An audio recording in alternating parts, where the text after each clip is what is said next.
So in this video, I wanted to address a couple general questions. Um, the first was sort of a comment on one of the other questions where just someone said, any more concrete real life examples that you have about any of the theories are always appreciated. I definitely understand them better when you relate them to real life.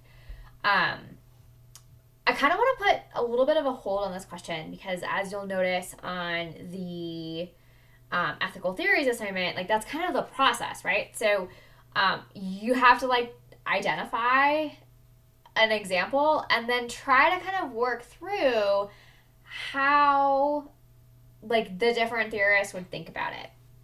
And I realize you haven't had feedback on your first assignment yet. It takes me a little while to get through it, but I'm almost done. But when I do that, one of the things that I always do is you get your individual, you get your score and your individual comments, but then I also post some general comments about the assignments that are intended to sort of help with those kinds of things. So for this question, I guess I kind of want you to kind of plow through it, and I don't feel like that's a sort of unfair kind of thing to do because you also do have the option of redoing the ethical theories assignment in the future as well. So I'm gonna hold off on that because that's basically we're gonna have a lot of talking about that later on, where we're sort of really trying to think through it. The second general question that I wanted to address was from Lewis, where the question is, what are the realistic applications of these ethics? Are they used mostly in policymaking, like you said in your lecture? How would they be used by a common person, for example, like religion or philosophy? Or are they only used when confronted by ethical conundrums? I think in some sense it depends on the person and the theory. Rawls has definitely been very influential in public policy. I mean, all of these theories have been pretty influential in different kinds of public policy. How do I think they're used by regular people? Well, I guess I think that it's funny because we don't usually think, I think, about the choices that we make that sort of are ethically tinged.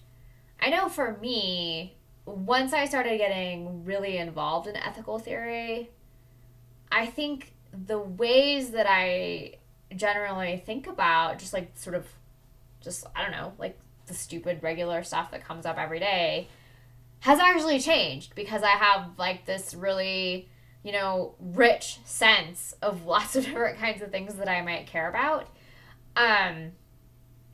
And so I think for me, it just is I think I use this stuff every day.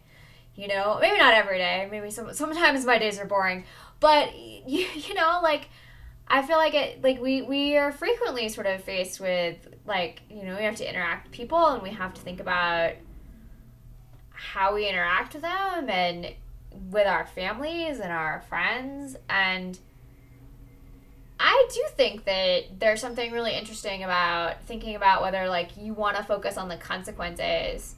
Do you just want to try to bring about a certain state of affairs, be what come what may? Or do you think that you're only you're committed to engaging in a certain way and that's what you can do? And you're not willing to act differently even if you thought something else might happen if you did, right? And Zachary had a comment when he was talking about his did he agree with some of the comments about utilitarianism, and he was well, yes and no. I sort of disagree with utilitarianism, but sometimes and in certain circumstances in particular, it might be a really valuable thing to think about. I guess that's kind of how I think about this stuff, is that it just gives you really sort of finer grained ways of understanding things that you might always be doing. So it's naming. You can give names to certain kinds of criteria that you might have already been using, or sort of intuitions that you might have had, right? Like sometimes we're put in these situations and we have to make a choice and we don't know how to talk about it, or we don't know how to name it, but you like do the kind of thing that you do. And sometimes like having sort of thought it through might make you like, you might think, oh, well, I guess now having thought about it, I might go in this direction, right?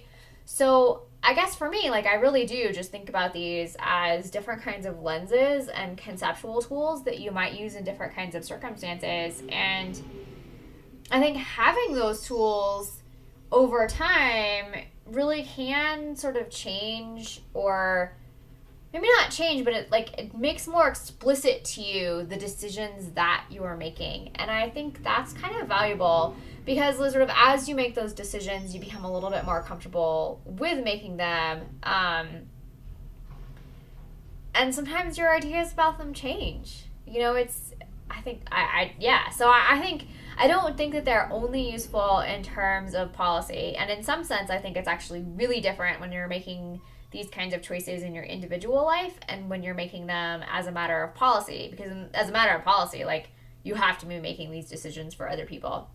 But I think in both cases, having different lenses and a wider array of conceptual tools is just really helpful for getting more clear about the stuff that you care about and what you're trying to do.